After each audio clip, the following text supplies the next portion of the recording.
Halo semuanya, dan selamat datang kembali. Hari ini kita punya bahan yang menarik banget buat Anda. Kita bakal bedah psikologi dari 3 tokoh utama di cerita Tituk Tanpa Kembali.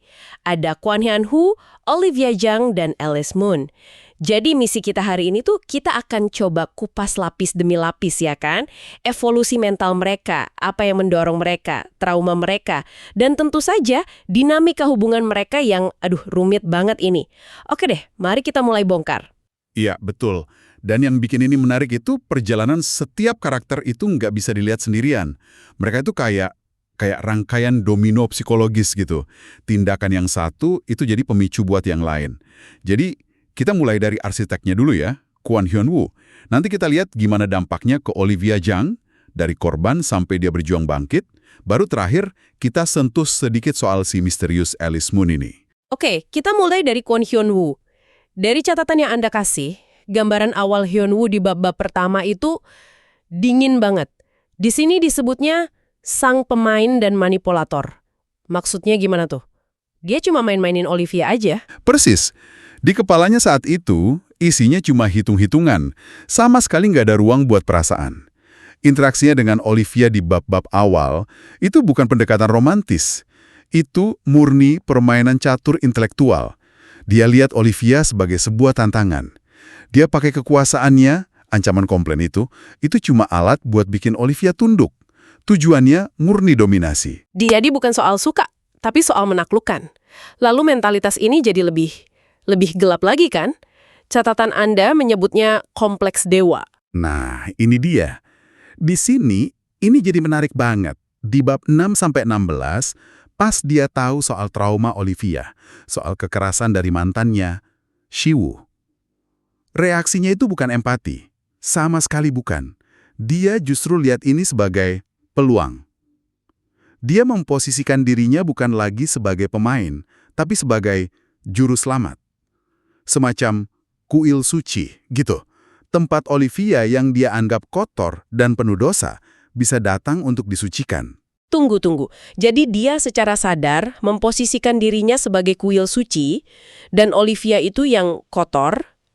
Ini kan bukan lagi soal kontrol. Ini udah masuk ke delusi keagungan. Dia kayak membangun sebuah agama dengan dirinya sendiri sebagai Tuhannya. Gila. Anda menangkapnya dengan sempurna, dan dia melakukannya dengan strategi yang sangat sadar. Di ringkasan ini disebut, dia memberikan afeksi itu seperti dosis candu. Dikasih dikit, terus ditarik lagi. Dan yang paling mengerikan, dia menikmati saat Olivia nunjukin gejala sakau, cemas, panik pas dia menjauh. Buat dia, itu validasi. Bukti rencananya berhasil. Olivia sudah bergantung total. Dan ini langsung kelihatan efeknya di Olivia kan? Taktik dosis candu Hyun-woo ini yang bikin Olivia masuk ke fase ketergantungan dan kecemasan itu. Aksi Hyun-woo adalah sebab, reaksi Olivia ya akibatnya. Terus, apa yang terjadi waktu asetnya ini diancam orang lain? Nah, disitulah fase ketiganya muncul. Predator posesif. Bab 17-24, waktu Siwoo coba balik lagi, sisi predatornya keluar. Dia nggak ragu-ragu memburu Olivia sampai ke Korea, kasih ultimatum. Dan yang paling kelihatan, waktu dia hancurin Siwoo, ada semacam guilty pleasure, kenikmatan sadis yang terkontrol gitu. Menarik banget Anda pakai kata aset. Jadi dia hancurin Siwoo itu bukan karena cemburu romantis ya, tapi lebih kayak seorang kolektor yang marah karena lukisan mahalnya dicoret-coret. Persis. Buat dia itu bukan pertarungan merebut hati wanita, tapi merebut kembali properti berharganya. Kemenangan itu ya soal penegasan kekuasaan dia lagi. Tapi, di tengah semua topeng ini, ada satu momen di bab 25, di mana topengnya itu retak. Ah ya, fase manusia yang kesepian dan pragmatis. Ini titik baliknya kan? Apa yang terjadi di sini? Di sini dia untuk pertama kalinya ngaku, kalau di balik semua pencapaian, kekayaan, kekuasaan dia itu merasa sangat kesepian. Ini momen rapuh pertamanya. Mentalnya langsung geser. Dia nggak lagi ngelihat Olivia sebagai mainan, tapi sebagai seseorang yang bisa ngisi kekosongan hidupnya. Dia mengikat Olivia bukan lagi pakai candu emosional, tapi komitmen logis, perjanjian. Ini transisinya dari manipulator jadi pasangan yang pragmatis. Perubahan yang luar biasa, tapi kata pragmatis itu penting. Artinya bahkan dalam komitmennya masih ada hitung-hitungan. Dan ini kelihatan di fase berikutnya pas dia jadi mentor rasional. Tepat. Di bab 26-29 dia mulai bikin batasan. Dia nuntut Olivia mandiri, finansial, emosional, tapi ada satu momen kunci. Waktu dia memvalidasi profesi Olivia sebagai pramugari, yang Olivia anggap cuma pelayan, Hyunwoo membingkainya ulang sebagai pekerjaan mulia. Luar biasa. Jadi bahkan validasinya pun punya tujuan. Kayak setiap kebaikan yang dia lakukan, itu udah dihitung untung ruginya. Ini bukan murni kebaikan hati, tapi semacam tes kelayakan. Buat lihat Olivia ini bisa di-upgrade nggak, biar pantas masuk ke dunianya. Dan upgrade itu ternyata buat kepentingannya dia juga. Ini membawa kita ke fase ke-6. Arsitek yang berlebihan dan rentan. Bab 30-35. Di balik topeng mentornya itu, dia ternyata jadiin Olivia sebagai sumber daya mental. Istilah di catatan Anda itu ground power unit. Kayak unit daya di bandara yang nge-charge pesawat sebelum mesinnya nyala. Dia mencolokkan dirinya ke Olivia buat isi ulang energi mentalnya. Oh, jadi cara dia nunjukin cinta jadi berlebihan, beli 2 cincin, mobil baru, itu bukan cuma romantis, tapi semacam kompensasi atau pembayaran atas energi yang diambil dari Olivia. Bisa dilihat kayak gitu. Itu cara dia nunjukin komitmen dan membayar sumber daya yang Olivia kasih. Tapi ya itu, sisi oportunisnya nggak pernah hilang. Pas mereka kecelakaan, pikiran pertamanya langsung, gimana cara ngubah musibah ini jadi peluang bisnis? Otaknya jalan terus. Sampai akhirnya dia ketemu sesuatu yang nggak bisa dia kontrol, keluarganya sendiri. Ini fase terakhirnya ya, di ringkasan ini, strategis yang defensif dan terluka. Betul. Pemicunya trauma masa lalu soal kematian ayahnya. Waktu hadapan sama keluarga Olivia, dia itu ahli strategi yang dominan, tenang, terkendali. Tapi semua pertahanan itu runtuh, hancur berkeping-keping pas hadapan sama ibunya sendiri. Dia jadi kaku, penuh amarah tertahan, nggak berdaya. Disinilah kita lihat Hyunwoo yang paling rapuh. Cuma anak laki-laki yang terluka di depan ibunya. Perjalanan Hyunwoo ini kompleks banget ya. Dari predator jadi pelindung pragmatis, terus kelihatan rapuh. Ini jadi bikin saya mikir, gimana semua manuver psikologis ini dirasain dari sisi Olivia. Gimana dia bisa selamat dari badai yang namanya Kwon Hyunwoo. Perjalanan Olivia itu ya cermin penderitaan dari setiap fase Hyunwoo. Awalnya, di bab 15, dia di fase ketakutan dan terintimidasi. Dia kan pramugari profesional yang biasa pegang kendali ya. Diancam dan dipermainkan sama Hyunwoo itu benar-benar mengguncang mentalnya. Dia jadi merasa kecil. Terus kondisinya jadi makin parah setelah kekerasan dari Siwoo itu. Jauh lebih parah. Di bab 69, dia jatuh ke titik terendah, fase hancur dan merasa hina. Ringkasan ini pakai kata-kata yang kuat banget. Kotor, hina, rusak. Dia lari ke Singapura itu bukan cari cinta, tapi cari tempat berlindung.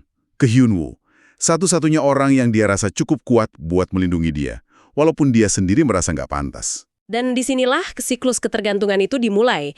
Hyunwoo datang sebagai juru selamat, dan Olivia yang lagi hancur nggak punya pilihan lain selain bergantung sama dia. Tepat, bab 10.21 itu fase ketergantungan dan kecemasan. Perawatan intensif dari Hyunwoo, yang kita tahu adalah strategi dosis candu, itu berhasil. Dia kena separation anxiety yang parah. Hyunwoo itu obatnya. Dia hidup dalam ketakutan ganda, takut rahasianya kebongkar, dan takut ditinggalin sama penyelamatnya. Tapi krisisnya justru pas Hyunwoo bongkar perselingkuhannya. Justru di titik terendah ini ada transformasi.